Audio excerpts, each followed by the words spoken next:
Greetings, Garou. God, it feels strange to say that. This channel has been on YouTube for quite some time. And I've covered vampire and some hunter. And I've delved into a little bit of the old systems here and there from earlier editions of World of Darkness. But today, we're going for this. We're going to do Werewolf the Apocalypse, 5th edition.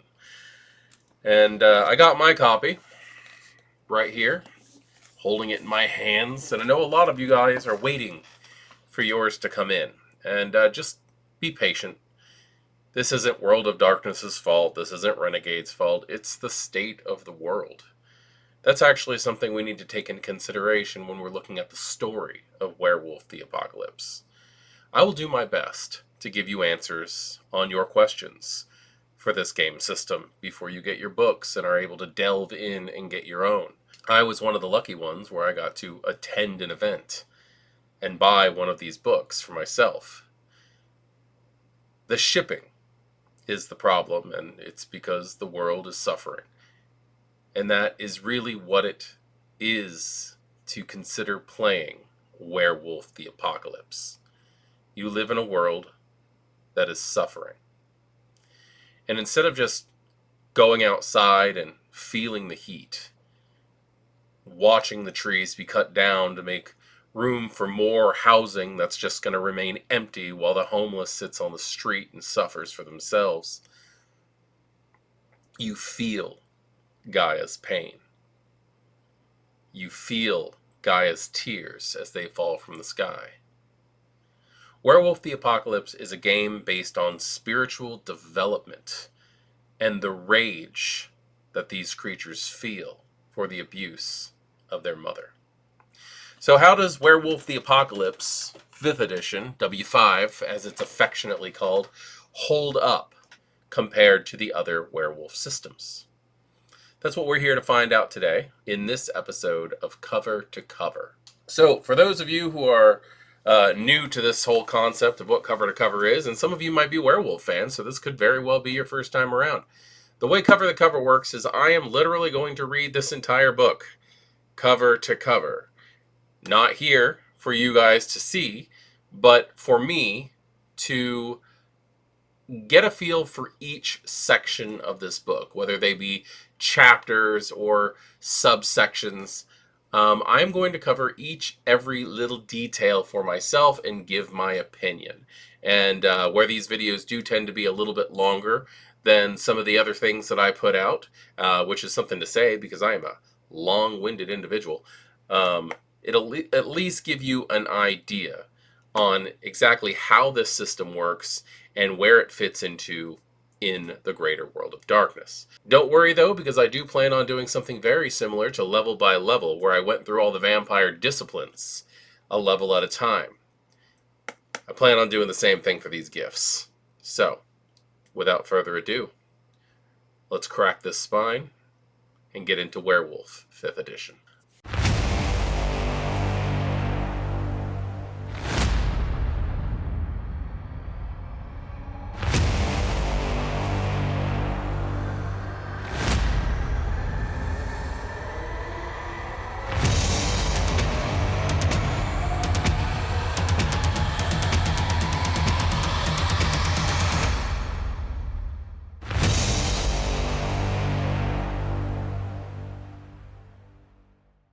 I guess first let's look at the physicality of this book. This is a hefty beast. Look at this thing. That is a thick book. And we can actually go ahead and take this and compare this to the other two core books. So this is our Vampire the Masquerade core book. And I actually just want to compare thickness for these things. And the way that it seems is they're about the same. Same thickness. Vampire here on the bottom, werewolf here on top. And then in the Hunter the Reckoning, this book is quite the girthy little beast comparatively. So it's not that big, but I gotta admit though, even holding them side by side, werewolf and vampire, the werewolf just seems a lot heavier. But I actually think that might be because of the material that it's made of.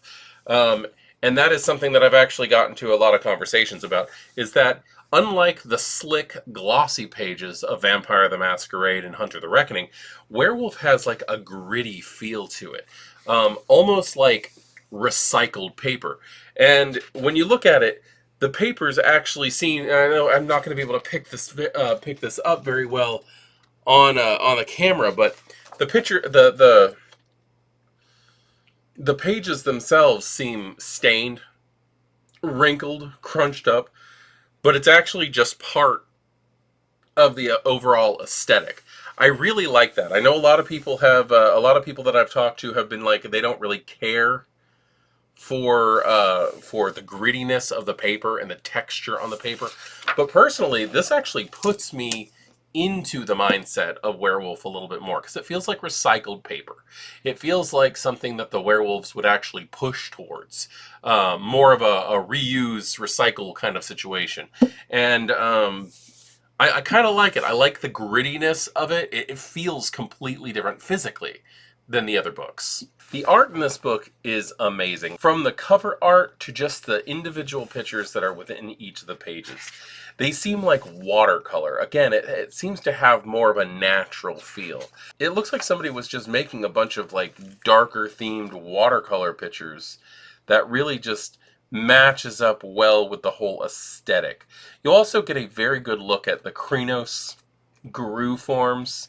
Really, the Garou forms in general are displayed beautifully in this, and it really does have a twisted, dark, almost Cthulhu-esque kind of feel to it. Uh, I always felt like in the old books that the art left a lot of room for interpretation on how things worked, and it still does here too.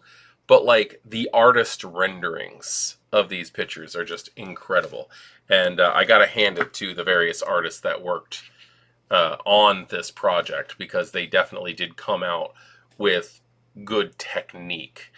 Now I'm judging this solely on looks, not anything that may have influenced artists in any fashion in this project.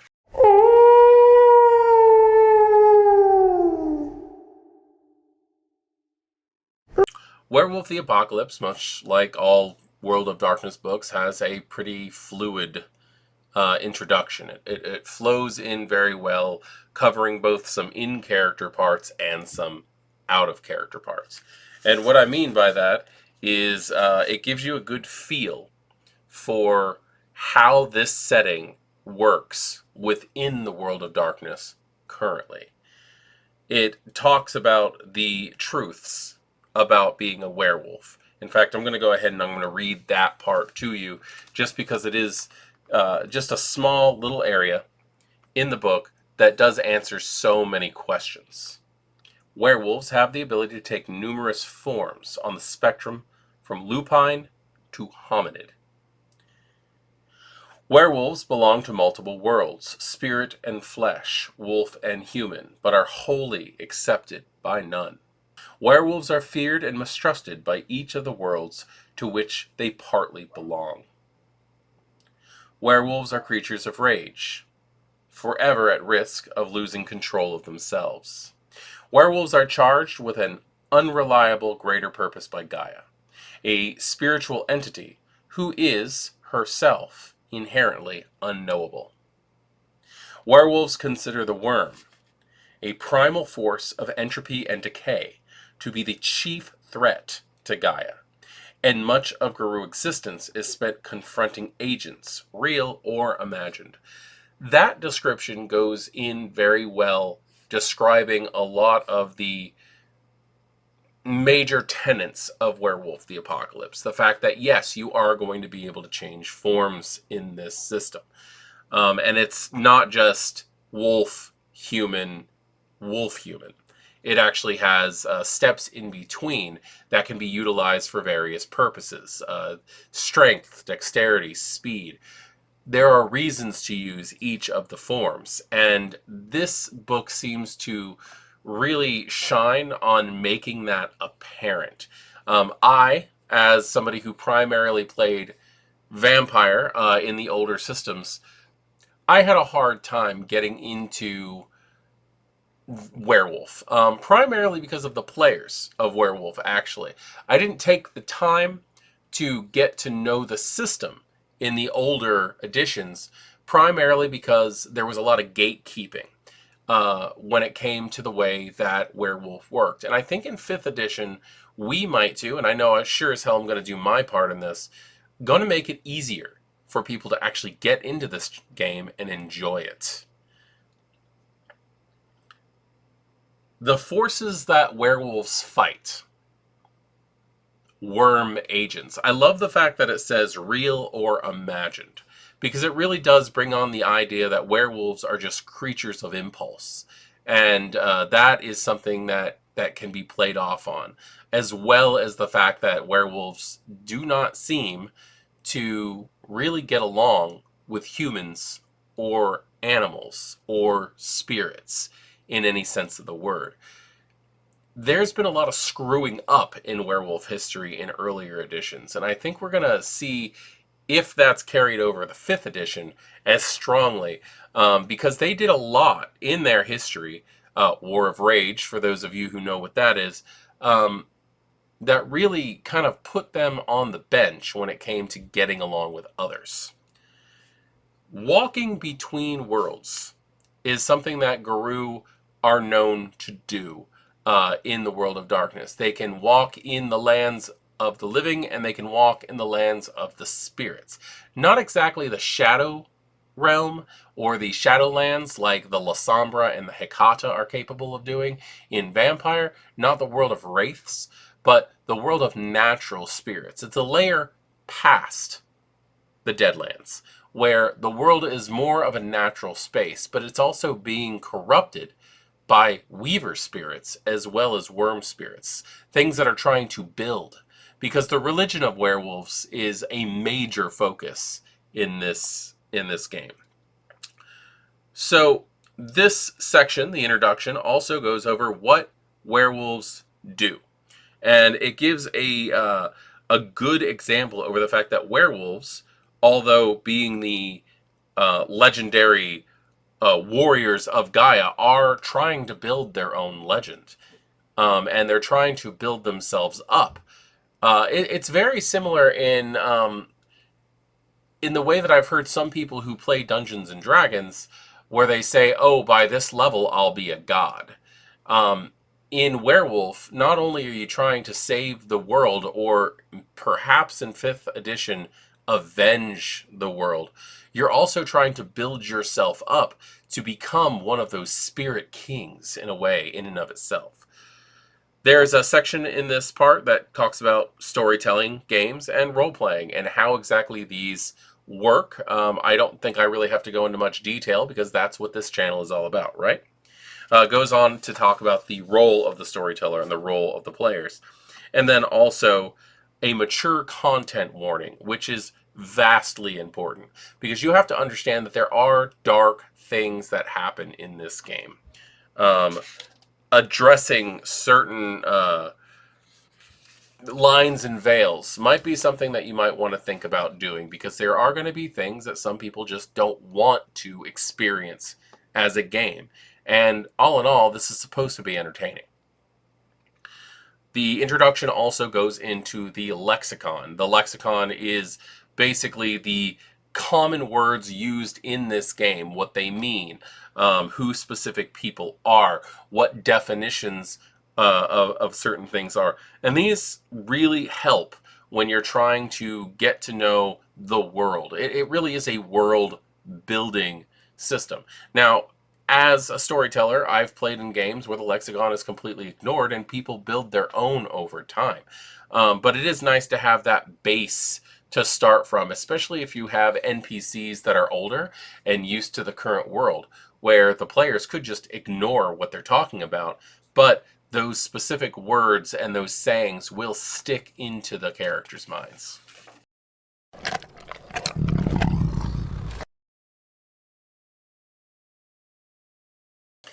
Chapter 1 gives us a good look at the world of Werewolf the Apocalypse, and really the world of darkness in general. It goes over how there's subtle influence of monsters everywhere. And in Werewolf the Apocalypse, you're not just playing a monster, but you're also playing a monster fighting off the other monsters. The chapter goes very deep into trying to describe the world of darkness setting, all in all, with the gothic punk atmosphere. And of course, the best way to really run things is through subtle influence here and there.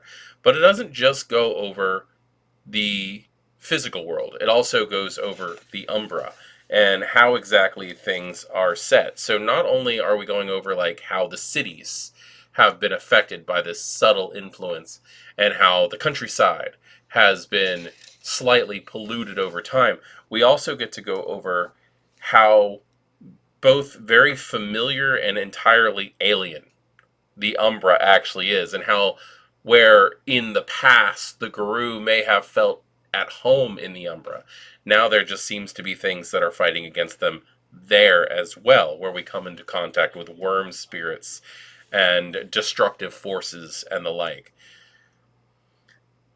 Reading through chapter 1, the first part of it angered me. And that's not a bad thing. I am pretty sure that is the intention. Because it talks about how humans in general just turn a blind eye. And how, as long as we are placated and entertained, and I love the fact that I'm talking like this while I'm discussing a game, we will ignore the world around us and just not even accept the fact that things are just continuously getting worse. In Werewolf the Apocalypse, you're playing a game where it's undecided whether or not the world is dead or the world is still hanging on by a thread. But it's pretty much universally accepted, except for those who are completely delusional, that the war is lost. And it's more of a not going down without a fight kind of situation. And I really do enjoy that. This chapter also goes on to give examples on how to run Karens, which are basically like, for those of you who are vampire fans, you can consider them the Elysiums of werewolves. They're sites of power. It's how they recharge their spiritual batteries, how they speak to the spirits, and how their politics actually work. But it also goes into examples of enemies. Just as examples on this one, they talk about Banes, Fomore, the Pentex group. And for those of you who are new to Werewolf, Pentex is effectively a legitimate face of the worm. It's degradation, it's entropy, it's decay, and it's all about progress, really. The idea of, oh, we're going to bulldoze these trees so that we can put up this building to give people another cell tower or something like that. How humans destroy the world to make it more comfortable to them. Where the humans go, oh yeah, this is a great idea, even if they feel bad about it. The Garou, on the other hand, are just like, oh my god, we're just making happy little nests in the corpse of our mother. Like, it's very dramatic, as it should be. It also goes into talking about agents of stasis, which are going to be basically agents of the Weaver, things that are continuously building up. We've got monster hunters that it talks about, Weaver spirits, agents of chaos or the wild, other werewolves are a big antagonist in this edition of Werewolf. And I love that. I love that because it always seemed to me, on the few occasions that I could play Werewolf, that we always ended up fighting against each other more than anything else. And that wasn't unenjoyable, but there was always arguing. They do have a great variety of sample conflicts in this section also, which will help new storytellers and old storytellers to come up with storylines that go well in this setting.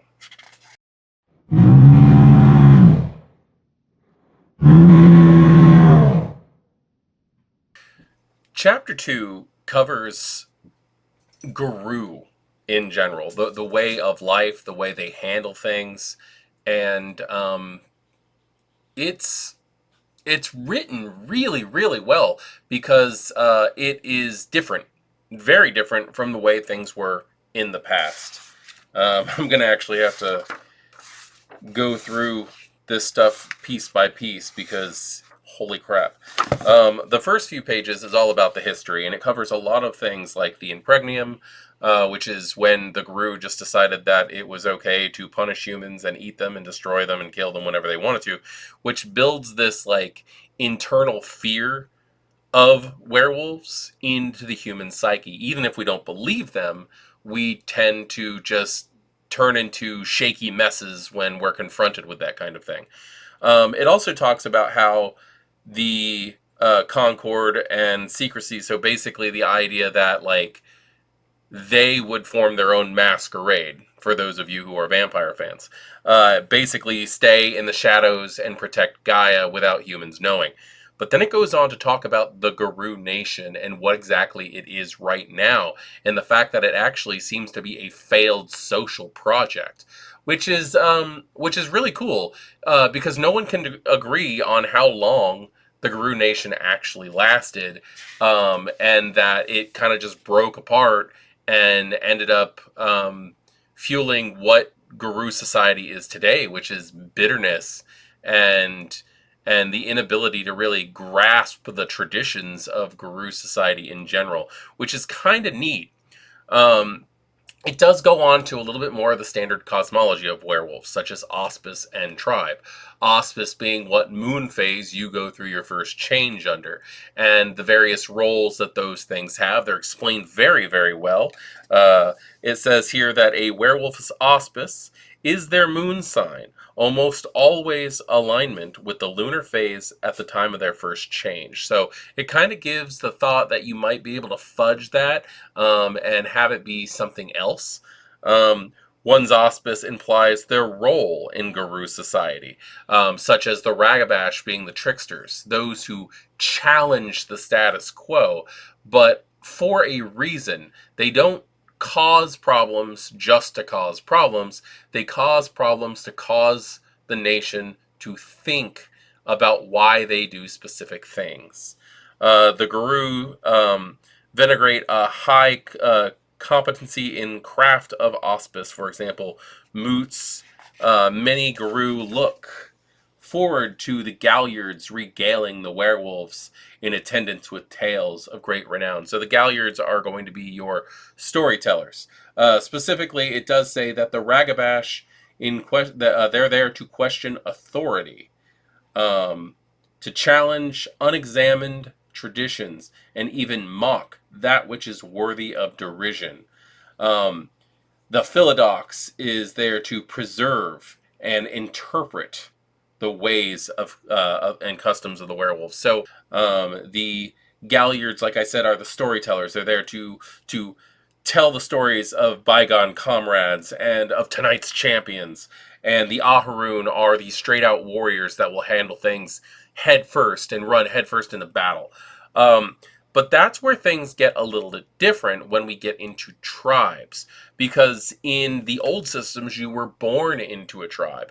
Now, tribes are decided on who you end up taking as your patron spirit, which I think is a very cool way of doing things. And it also takes away the concept of hereditariness. Or like basically saying that like, oh, all Shadow Lords are Eastern European, or all Black Furies are Grecian, and things like that. But like that's not how this works, and it is part of that soft reboot that we were talking about earlier, about how the game, it's very familiar to old Werewolf, but it's not exactly the same thing because they change things to be a little bit more culturally sensitive and acceptable without taking things, without appropriating cultural identity. And they tried really hard to keep this up. So your tribes are your Black Furies, whose spirit is Gorgon.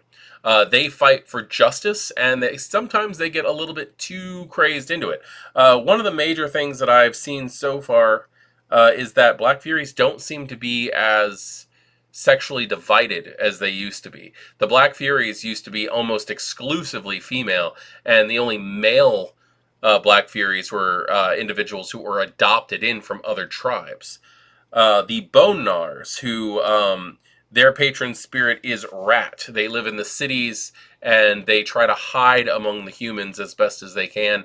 The typical Bone Gnar is usually the werewolf that is the homeless man in the alley.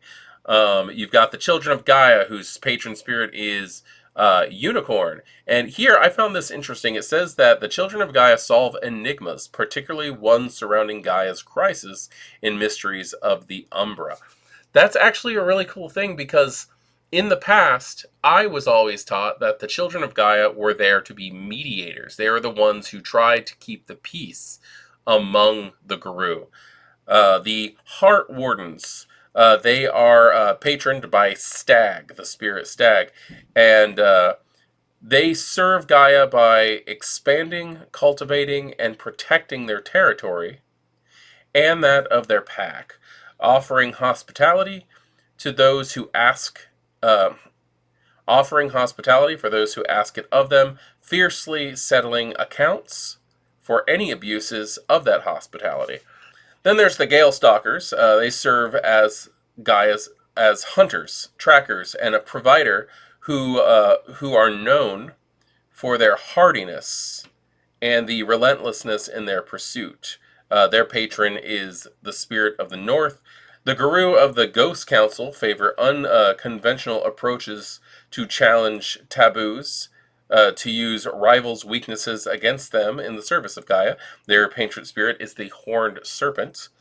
The Glasswalkers serve Gaia by developing technological acumen to court spirits of glass and concrete.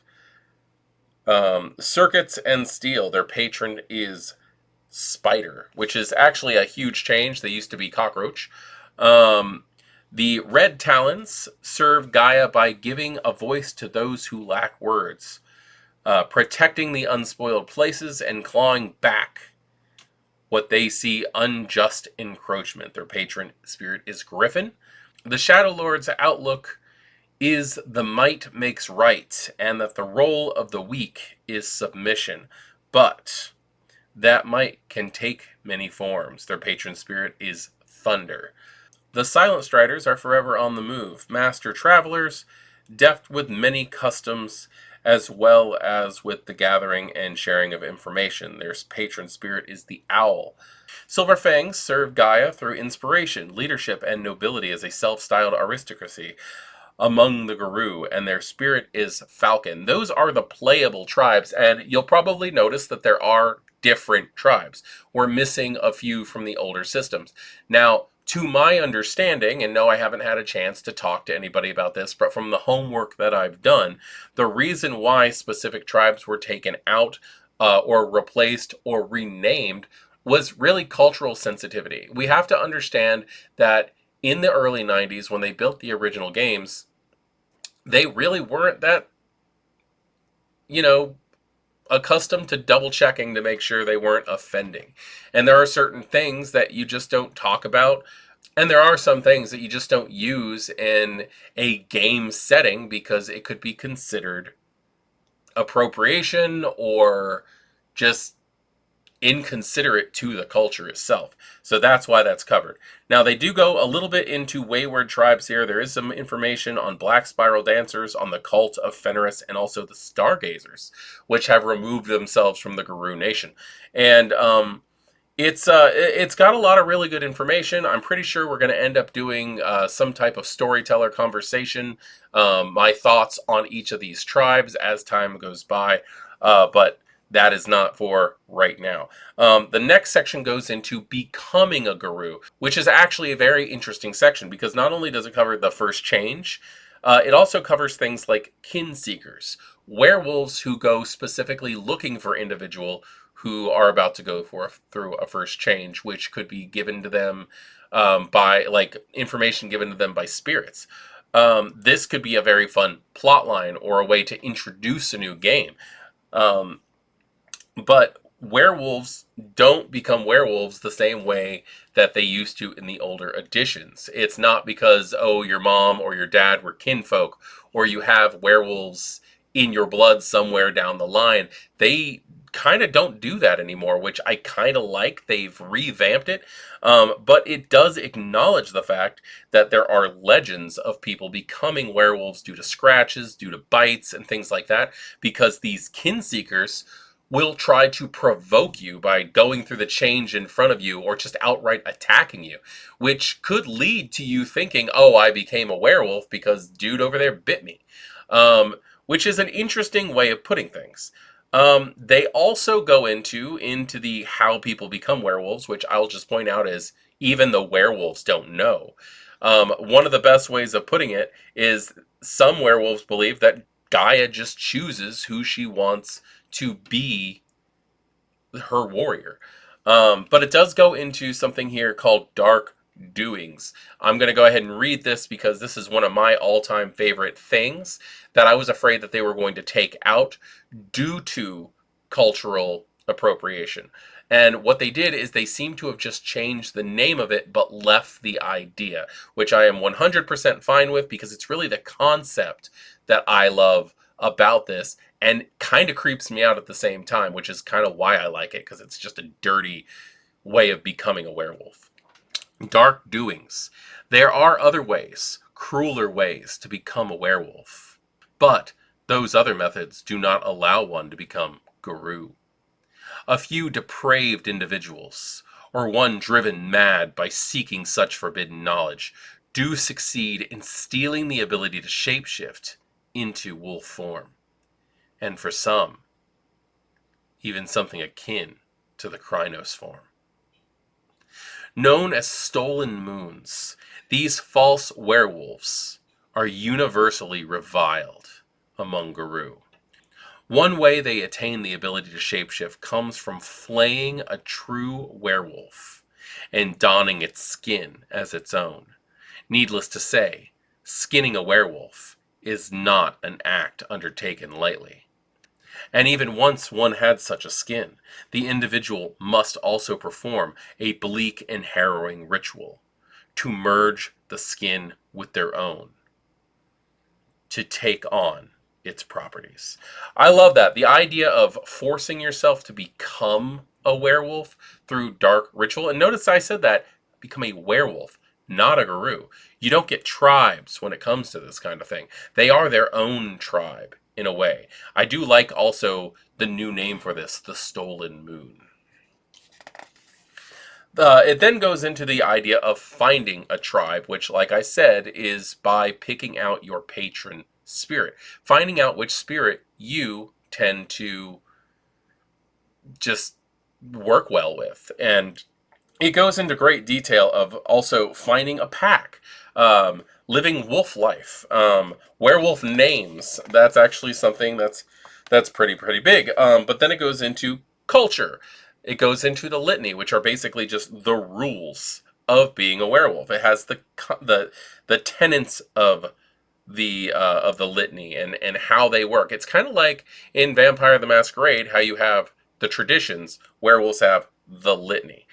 Then you also get into how werewolves interact with each other, with packs, and dealing with events known as moots, and how moots work. These can be very similar to like a Bruja rants or like just a gathering boardroom of Ventru. It's how all of the Garou come together. They tell their stories. It's how they grow rank and impress each other, and also petition spirits for favors.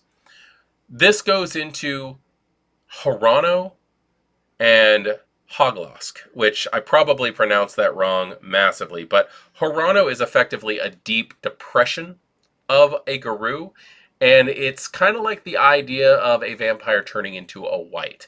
The idea that they just do not want to exist anymore, that they are tired of it, and at that point it's almost impossible to free a Garou from a situation such as Hirano, but it's also a fun chronicle idea. You know, this is a story that could be an overarching story plotline while somebody is trying to overcome their loss of faith, and being a Garou, and that depression that causes them to make more and more reckless actions so that they don't have to face another night.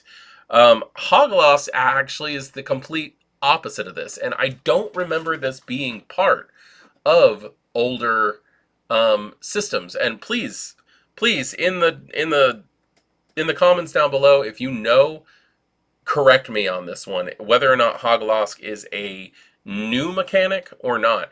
But I kind of like it. It's the ends justify the means situation in Werewolf Thought. The idea that the arrogance of the werewolf have taken over, that they can do no wrong, that they're willing to break whatever rule they see fit to get the accomplishment that they get. So the idea of werewolf society, the ins and outs, the history, how the pack interacts with each other, and also the different types of social standings you can have in werewolf is all what this chapter is about.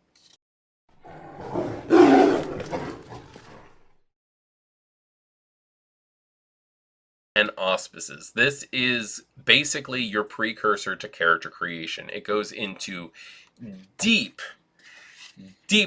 information on how exactly you do this. It gives you a full-on description of the various auspices, which are your Ragabash, your Theurge, your Philodox, your Galliard, and your Aharoon. They all have their own little symbols, much like the vampires had their clan symbols. It basically just goes into how your attitude should be while playing these tribes. Basically what your personal primary goals will most likely be, and how you should enact them. Then it gets into the tribes, which again, you got symbols for that. And not only does it give you like a quick blurb on a description that goes into great detail on the tribe itself, but it talks about who they are. It talks about details of your patron spirit, what your favor and your ban are. And your favor and your ban, just go ahead and read this thing out right here. Favor and ban describe the special aptitude and behaviors that, to the Garou perspective, come as a result of patron spirit support. One way of looking at the tribe's favor and ban is a declaration of what the character finds important. For example, if you want to play a character who opposes injustice, that's the Black Furies. If you want to play a character who flouts taboo, that's the Ghost Council. Thus, favor and ban are systemic expressions of those values that relate directly to the tribe's patron spirit. They're the ways the Garou define their relationship to Gaia, by aligning themselves with powerful spirits in her service. Favor and ban are critical to defining what it means to be a Garou, a member of the tribe, and not just a slavering, flesh-hungry monster. So each tribe is going to have their own favor and bans depending on their patron spirit. They have a lot of really good archetypes in here. They're good things to use if you're just getting into werewolf. If you've never played werewolf before and you want an idea, they've got these little one-paragraph descriptions about how certain things can be. I actually think this is written out very, very well. And as I'm going through this, I'm seeing all of these amazing archetypes. And they're great. I think they look great.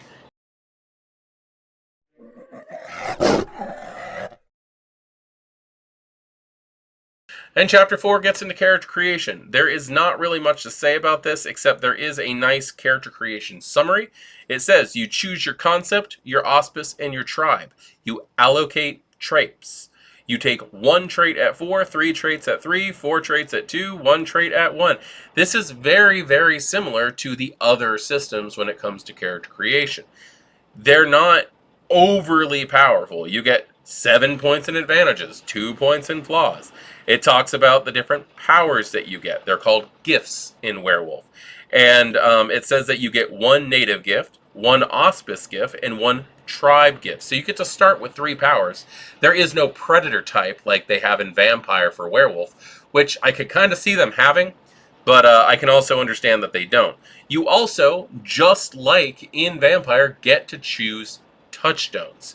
Um, I've been seeing a lot of like back and forth on touchstones lately. Actually, now to come to think about it, about how like things have changed. When they were first talking about Werewolf the Apocalypse 5th edition coming out, they had talked widely about how the touchstones could be locations, how the touchstones could be spirits. But they seem to have gone back on that, probably to simplify things, which I can't really blame them. Um, but also, I think it's more of possibly playtesting and seeing that there's a limitation of the way people see things. And I'm not trying to insult anybody by saying that, but it is not many people can really like put it to themselves to go, oh, this item could be a touchstone. Because what happens if that item gets broken? Or this place could be a touchstone. Like, how do you really fill that out? But the fact is, with werewolves specifically, I think locations should definitely have the ability to be a touchstone because it reminds you of your humanity or of your wolfness. And like, what if you're sitting there at your touchstone location at this freehold that you have that just makes you feel alive more than anything, and then you find out that there's a sign right outside the area that says that Pentex is going to be bulldozing the place. I mean, it's going to be a full fight to try to save that place. It kind of fits in the idea that what if your human touchstone gets kidnapped because your enemies find out that you have some kind of human connection. Um, in my games, I tend to be a little bit more open to the idea of like, let's look at the variety of touchstones and see if we can find something that's not human or is a location or something like that. I just try to open it up a little bit more, but I can also understand why they are trying to make it so that touchstones are all humans. It does make sense, especially for a mechanic reason, but it's also kind of sad. This section also teaches you how to deal with experience points, not just how much they cost, but how to dull them out, which is always something as a storyteller I've always struggled with. I tend to give out anywhere from 1 to 3 XP per session. That's probably because I started in LARP, and that's just the way we've always done things. But in this, it gives you a nice situation platform. It says if you're participating, you get 1 point. It says perform something remarkable during the session. The whole table's appreciation of the character doing or saying a certain thing. 1 point. Use a skill, gift, or other trait in a clever or critical way. 1 point. Tell me something important your character learned this session. 1 point. Conclude a story within the greater chronicle. 2 to 3 points. I actually find that to be very nice. It gives you the possibility of gaining anywhere from like 1 to 4 points per session, but on top of the 1 to 4 points, you could get an extra 2 to 3 points if you finish a story arc, which is really nice. I like the way that they do that. This section also goes over the concept of relationship maps and how they're used. This is actually something that I don't tend to use very often in my games, but that's because I don't like to have that much paperwork. When I first started running 5th edition, we actually had like a cork board on the wall that was like a murder board with yarn and everything. It was great, and that was a lot of fun. But yeah, that's chapter 4.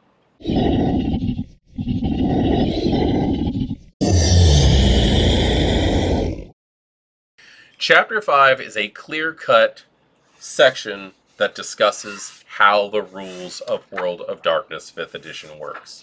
And it covers all the typical things, such as difficulty of actions, who gets to go first, what happens when criticals come up, how to resolve conflicts, This is the backbone of the World of Darkness system. This is the skeleton that the flesh of the story covers. It's pretty much the same as every other system in the World of Darkness so far. Vampire and Hunter, you take your two attributes, you roll them together, and you see what the outcome is. Storyteller gets to come up with something floofy to tell you about it. And it works. It's a very good system. It's not too overpowered, which, speaking with people who have played with werewolves, not playing as werewolves, but when like a storyteller decides that they're going to mix genres and have like a werewolf game and a vampire game, as somebody who's done that and also somebody who has worked with players excessively in these situations, most of the time in the older systems, I'm getting punished for talking like this. They really, the werewolves were just way too overpowered, and I think a lot of that had a lot more to do not just with game imbalance, but also not quite using the systems as they were meant to be used. The way rage actions used to work and things like that. The systems have changed, and I have to say that it blends better with this. This also goes into tracking your rage, how you can lose or spend it. Your tracker for rage goes from 0 to 5. It's exactly like the hunger system, or as I like to call the anxiety system for humans. Rage is gained from howling at the moon, uh, provocation, and certain rites and gifts. Rage is expended through rage checks on regenerating, shapeshifting, and gifts. Gaining rage over 5 results in willpower damage. That's good to know. A Garou at rage 0 cannot perform acts requiring rage checks or sustain a supernatural form. So in other words, a Garou who has hit rage 0 is human for all intent and purposes. Um, Using the dice, it works exactly the same way as the vampire dice, but instead of like your little, um, instead of the little vampire onks, what they have are the Garou scratch marks and fangs, and it goes through the same thing where you have successes at 6 to 9, you have the little scratch marks with the little stars on it, which are successes, potential critical wins. Criticals work the exact same way. They are successes, but if you have 2 10s or 2 of the little scratches with stars, you double them in a very scary way. You, instead of it being like, oh, I have 2, you say I have 4. Each one counts as 2 if you get 2 of them. And then there's also a brutal result, which is effectively a bestial failure, where you have these fangs on it. It works very similar to the vampire and the hunter dice. There's really not much of a difference. I think the ones that have the biggest difference are the hunter dice, because instead of like removing dice like you do with vampire and werewolf, the hunters add dice. So they just keep getting more and more amped up with more chances to fail, but more ridiculous outcomes as they win. This goes over the forms and shape-shifting, how werewolves deal with silver, regeneration, incapacitation, and death. These are all of the rules here. We got the Hamid, which is human form, Glabro, which is human-ish form, the near man form, the near human form, which is like a big old rustic caveman. It very similar to the Lon Chaney Wolfman, you could say. You got your Krenos, which is the full-out war form, the monster of the Garou.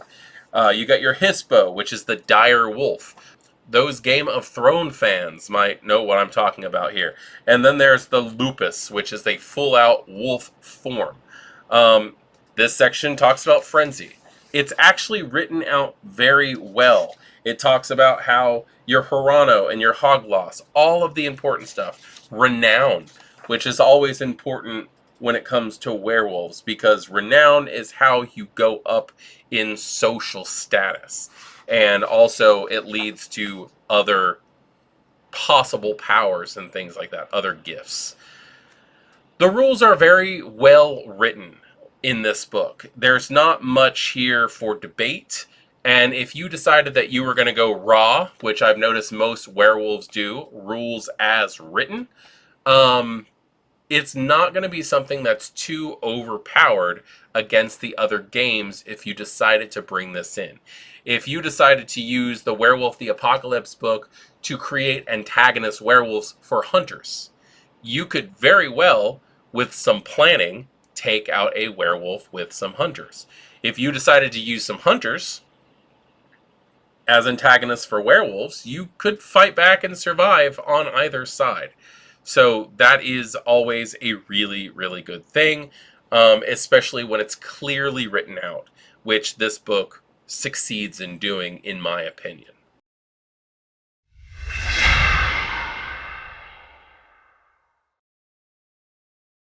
Powers and advantages. That's what this section is. This is going to be your edges as a hunter or your disciplines as a werewolf. One thing that I've heard is that people were complaining that usually when building a character, at character creation, you end up starting off with a renown of 3. But there's things in this book that specifically say renown 1, and that confused people a lot. Yes, you might be able to build your character at renown 3, but like, what if you're running a character through the first change? They're not going to start with that. You're going to start with 0, and you're going to have to work your way up. They let you know exactly where you would be able to start gaining these powers, and it works really well. They are separated into several things, which would be really nice to see. You've got your renown, your cost, and your action pool. It's very similar to like what level your discipline is. What is the cost of using that? And also, what are the reactions and the pools? Let's just talk about similarities here real quick. The first power listed under native gifts is cat feet. Cat feet, I'm not going to go into the full like information on how this is run or anything like this because I don't want to like make you guys sit through it twice, and I will eventually be doing a level by level for this. But cat feet says that the Garou gains supernatural balance and agility. That's all I'm going to read from that. This power, aside from the way that it's like utilized and that it's named differently, is cat-like balance from celerity. It's the exact same thing. It does not stop. Eyes of the owl are eyes of the beast.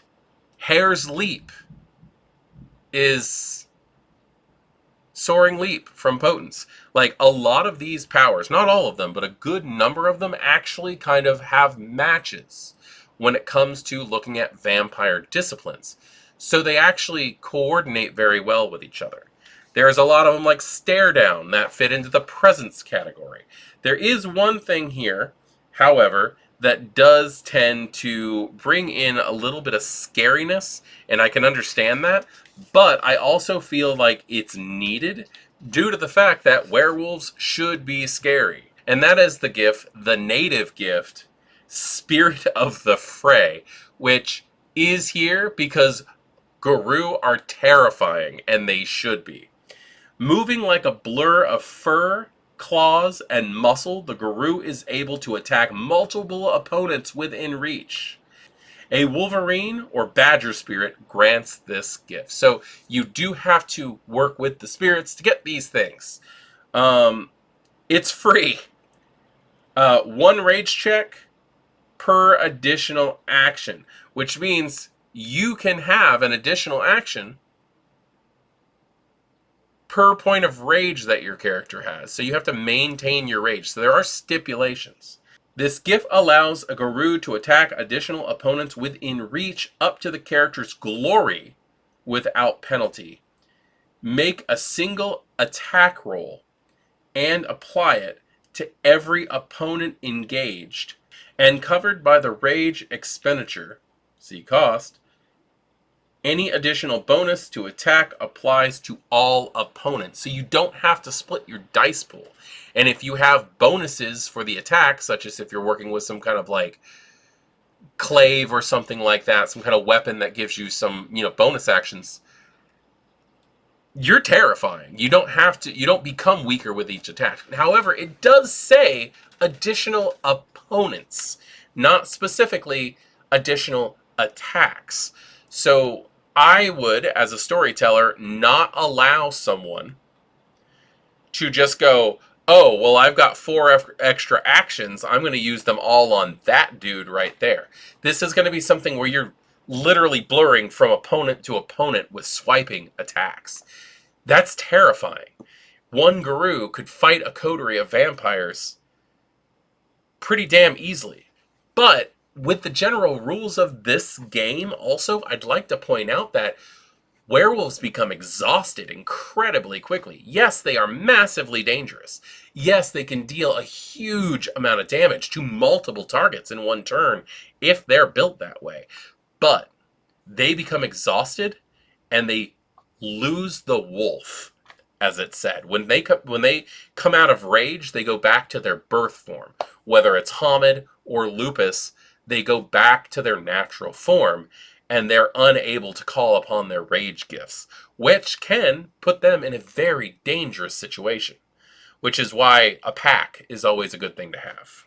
After native gifts, you start getting into auspice gifts, which obviously these are gifts that are only available to your auspice. Having that kind of thing in the game is very nice because it stops all of the werewolves from being able to just like be exactly the same. You don't want to have just identical werewolves. The native gifts are just something that's open to all werewolves. You just have to speak to the right spirits to get them. The auspice gifts, depending on when you've had your first change. After that, we get into the wonderful, scary world of tribe gifts, which, again, it works very much similar to auspice, but again, it adds a little bit more variety, which I really like. The old systems of vampire, and I'm sorry I keep going into that, but that's what my experience is running and playing vampire mostly. The old system of, oh, you can take level 1 potents, followed by level 2 potents, followed by level 3 potents, and there wasn't much diversity. Eventually, pretty much, if you didn't branch out and make friends and learn things that you weren't supposed to learn, everybody's character sheet just ended up looking exactly the same. In Werewolf the Apocalypse, there's so many varieties of things that you can do and different paths that you can take that no two characters, unless you are specifically attempting to do this, are going to look the same. And I really appreciate that, especially with the variety of powers that we have here. And they really do fit the groups. I'll look at a random one here. We got a renowned gift for the Bone Gnars right here. A renowned level 9 between the cracks.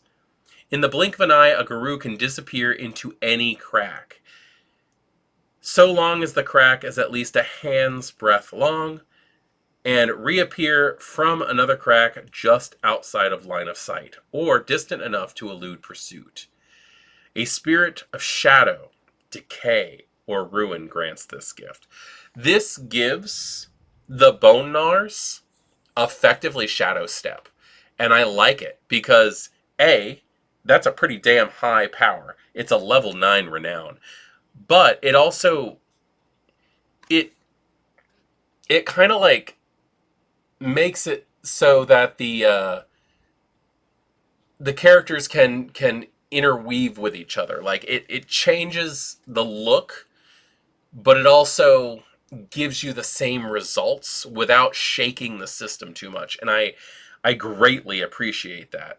There's a Children of Gaia power here, called with total renown 3, called Brother's Scent. It's also called Mother's Touch as a Theurge, Sense the True Form as Philodox, or Song of Serenity as Galliard. So, like, there is different ways that this stuff works depending on who you're talking to, and like what their renown is, who their auspice is, who their tribe is. There's so much diversity, but it's also compact into one system. So it's not just like, oh, I'm going to sit here and read all of this stuff before I can play. Like, you can actually just jump in and play, and I really appreciate the way that it's done.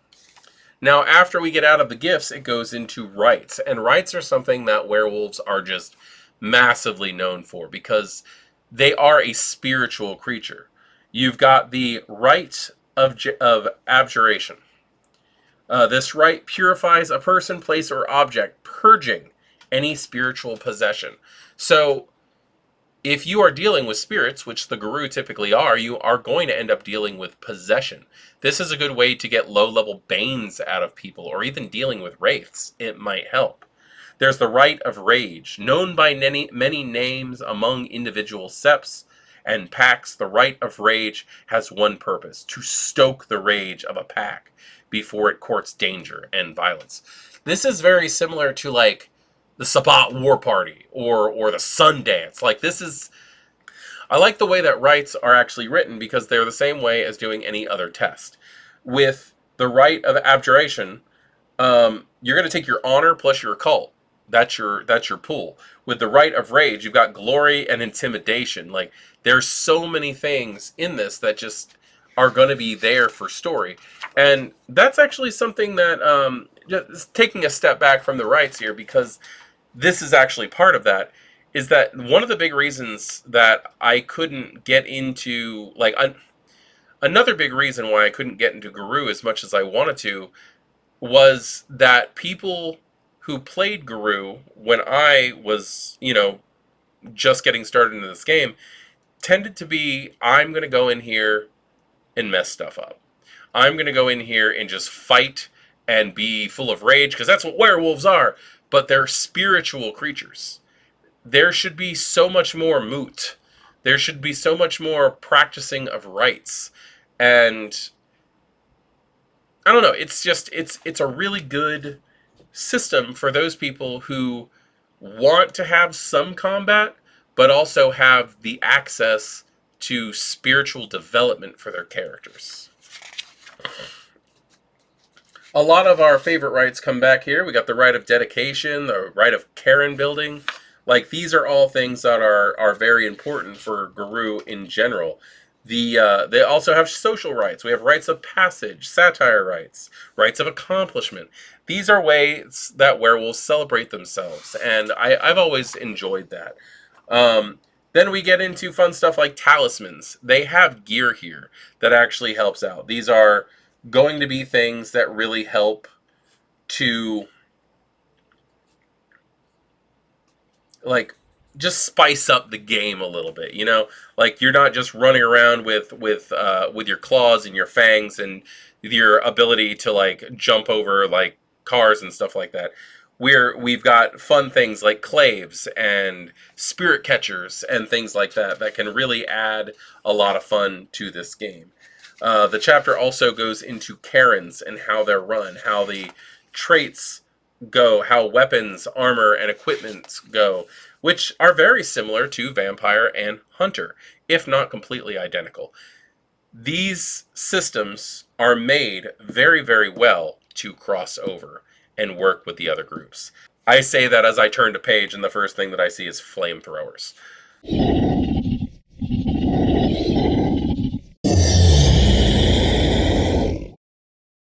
Chapter 7 is a very, very good way to get into it as a storyteller, because that's exactly what this section is all about. It's about storytelling. One of the first thing that comes up is your troop's story and how to define your chronicle tenets. Yes, just like Vampire, just like Hunter, you have chronicle tenets. You have things that are going to affect your character and how they run here.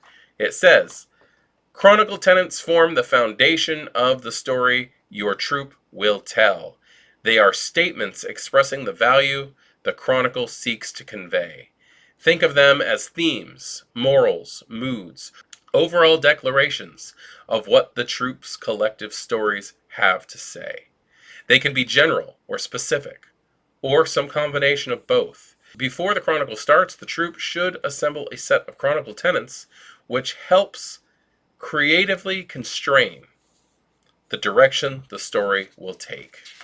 These tenets can state a preference for genre emulation or dramatic irony, elevate moral direction, or plant a flag for personal taste and real-life player concerns.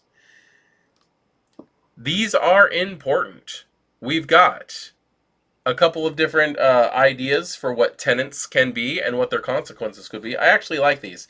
You got the environmentalist tenets. Never cause harm to Gaia. Do not hoard resources. Never put short-term gains ahead of long-term goals. There's the apocalypse radicism. Do not cling to the old ways. Never kill an outsider, and vengeance must be served. There's the traditionalist. Uphold the litany. Heed your elders. Only ritual change merits killing of other Garou. So they really go into like how the story should be run and what happens. In system terms, chronicle tenets establish moral and ethical boundaries for the chronicle.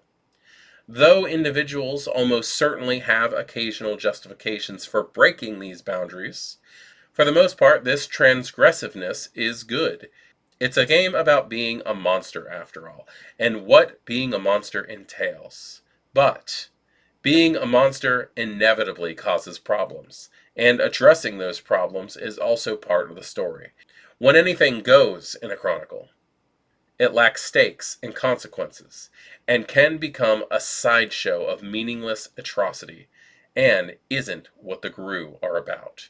In terms of game system, chronicle tenets define when a werewolf risks sliding into a nigh fanatical attitude of Hagalost. So, like, as you break chronicle tenets, your character becomes more full of themselves. You need to become more aware of like what you're doing wrong and understand that sometimes the ends do not justify the means. And that's what this whole thing is about. Now, we have this wonderful section in this storyteller part called The Big Picture, and it talks about themes. Are you going to play alienation, familism, path to hell, old dogs, new tricks, young blood?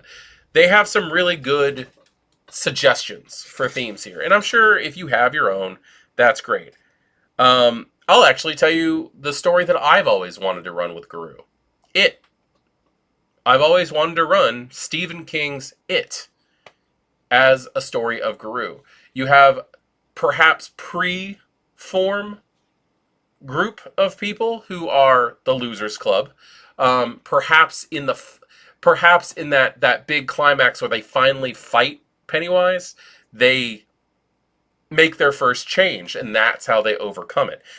Them teaming up and being together and their relationships with each other causing them to have that need to explode into a Krynos form and fight this monster off until it goes into hibernation and then comes back later.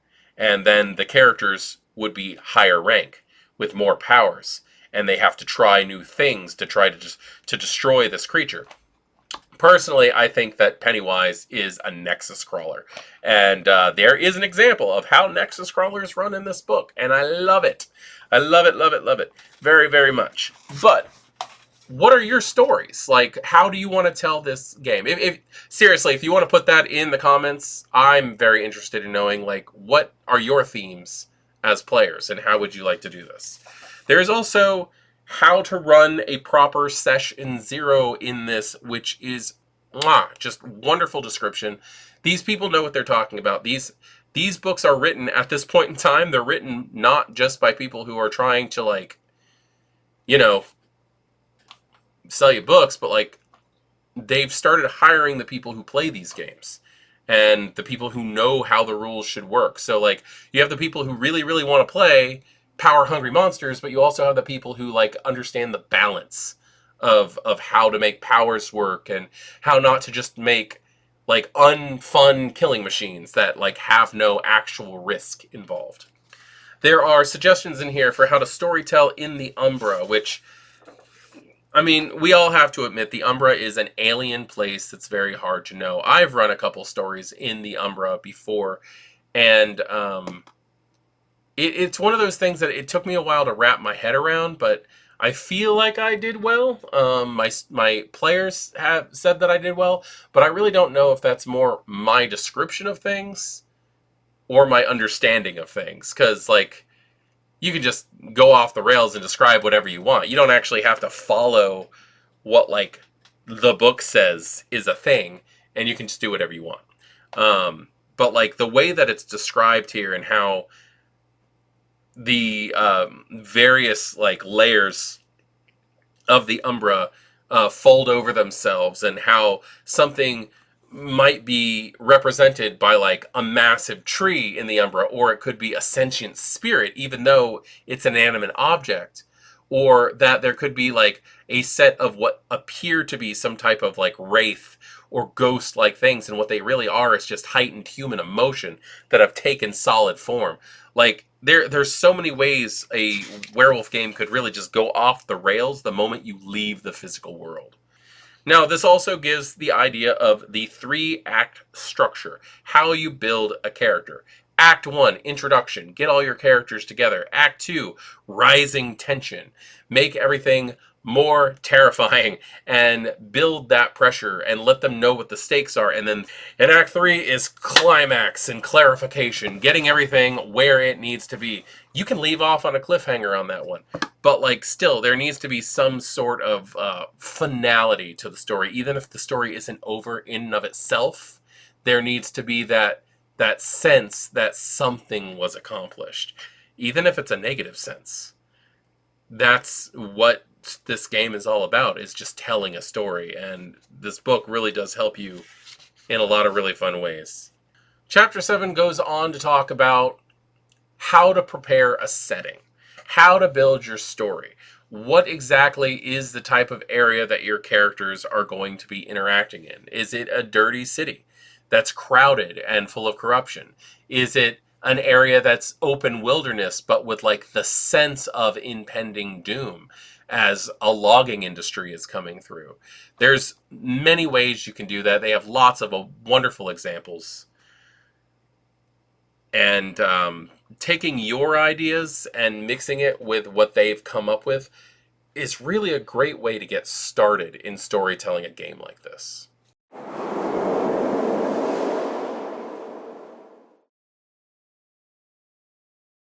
Chapter 8, The Umbra and the Spirits, it focuses directly on what it talks about. It talks about the different problems that Garou face, both dealing with the Umbra and its inhabitants.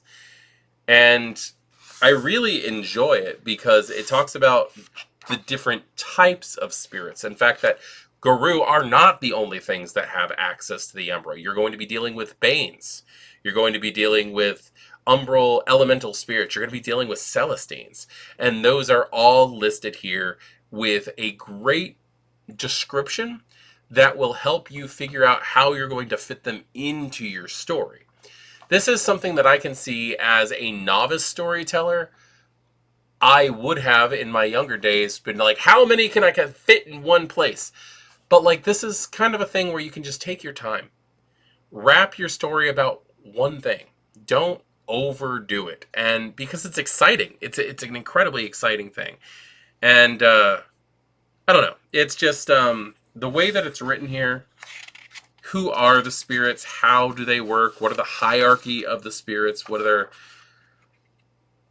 like, do they have elevation? Do they have hierarchy? It's all answered in Chapter 8, which is incredibly useful as a storyteller resource.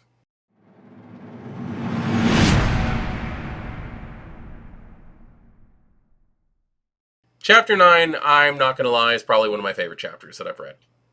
It's written well, it's descriptive, its artwork is just really fun, and it gets into areas that make me enjoy this stuff. Because, yeah, we get into antagonist spirits and things like that, which is important. You need that. But there are other things other than the spiritual that the werewolves have to deal with. And that's where I start just like really losing myself in how the crossovers can happen. I guess the first thing that I want to get to is that there are two examples of vampires. Yes, Voivode Maquette is going to get excited over the vampires, but they're hilarious. And that's really what I want to get at. The two groups, or the two types of vampires in here, with their description, it really shows how little the Garou understand about what they're fighting when it comes to things that are not spiritual in nature. And where are they? Oh, they're so funny. Here we go. We have the Dime Bag Dracula.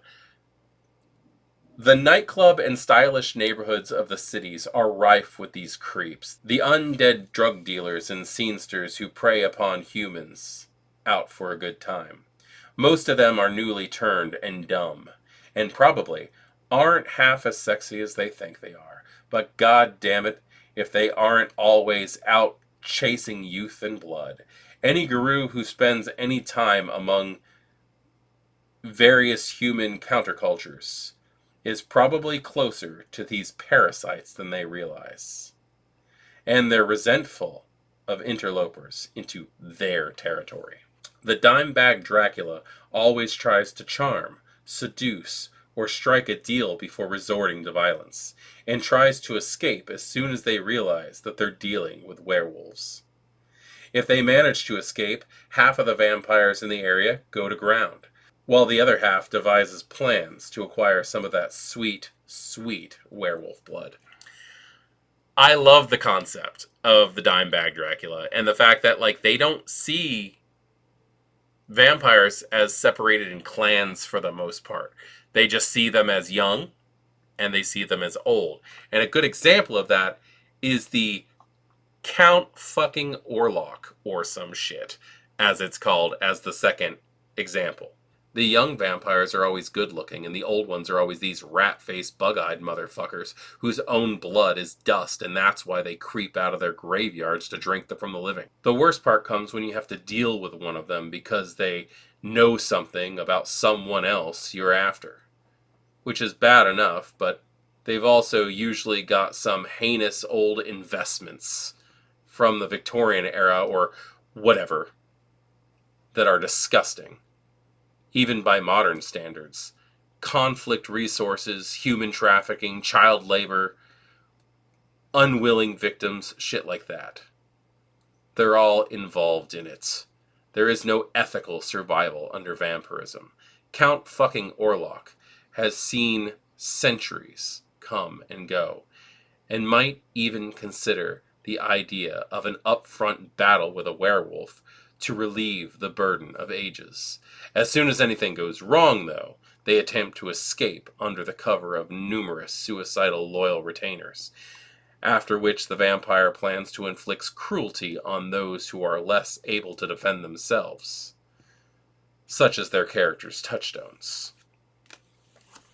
I love the two ways they describe vampires. They basically just see them as, here's some young ones who think they're just like king shit of Blood Mountain.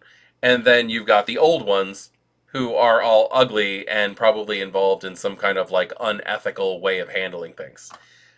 They don't see them as clans. They just go, that one looks young, therefore it's probably young. That one doesn't look human anymore, therefore it's not human. So they probably see like Gangrel and Nosferatu, and probably even the Hecata, as old ones. I don't know. It's just, it opens up this whole idea. I like the idea of the Garou who has to go and get information from a vampire. That's just a lot of fun. And it gets so much weirder because it does talk about mages and fae.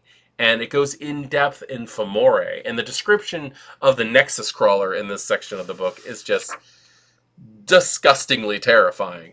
The hunters that werewolves have to deal with are also fully ingrained into this. We actually get into Project Twilight, and just other typical antagonists that they might have to fight, just like cops and detectives or criminal or clergy. There's a nice description of various animals that might come up in the game, which really does help out when you're also dealing with vampires, because in my opinion, the book for Vampire, the core book for Vampire, doesn't really go that deep into it, and where there is a little bit of overlap for antagonists, I think the Werewolf book might have been a little bit more thought out than the Vampire one when it came to like things that you could come up upon that is going to cause problems.